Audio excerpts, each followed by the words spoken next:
Hi friends, எல்லாரும் எப்படி இருக்கீங்க? நல்லா இருக்கீங்களா? இன்னைக்கு பிரேக்ஃபாஸ்ட் லஞ்சும் பார்க்க போகிறாங்க.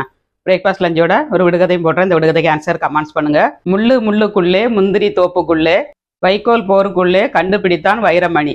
அவன் யார்? இந்த விடுகதைக்கு ஆன்சர் கமெண்ட்ஸ் பண்ணுங்க. வாங்க பிரேக்ஃபாஸ்ட் லஞ்சும் பார்க்கலாம். காலையில் பிரேக்ஃபாஸ்ட் வந்து சக்கரவள்ளி கிழங்கு அவிச்சு தாளிச்சிருக்காங்க. ரொம்ப நல்லாயிருக்கும் சக்கரவள்ளி கிழங்கு தாளிச்சிங்கன்னா. அப்புறம் மரவள்ளி கிழங்கு வந்து கிரேவி மாதிரி பண்ணிடுங்க. மசாலா அரைச்சி விட்டு சோம்பு போட்டு அரைச்சி கறி வச்சிங்கன்னா ரொம்ப நல்லாயிருக்குங்க. தேங்காய் போட்டு அரைச்சி பழைய சாதத்துக்கு ரொம்ப அட்டகாசமாக இருக்கும். ட்ரை பண்ணுங்கள். ஸ்நாக்ஸுக்கு வாழைப்பழம் வச்சுருக்கேன். சூப்பரான பிரேக்ஃபாஸ்ட்டுங்க. வெயில் வந்துட்டு நல்ல பழையது போட்டு சாப்பிடுங்க. பொடி வெங்காயம் வச்சு. மதியம் லஞ்சு பார்க்கலாம். சுட சுட சோறு, சால மீன் குழம்புங்க. சால மீன் குழம்பு வந்து ஷார்ட்ஸில் வந்துடுச்சு பாருங்கள். எங்கள் ஊர் சைட்லலாம் நாங்கள் அப்படி தான் குழம்பு வைப்போம். ரொம்ப நல்லாயிருக்கும். ட்ரை பண்ணி பாருங்கள். சீலா மீன் வறுவலுங்க. வாங்க சாப்பிடலாம்.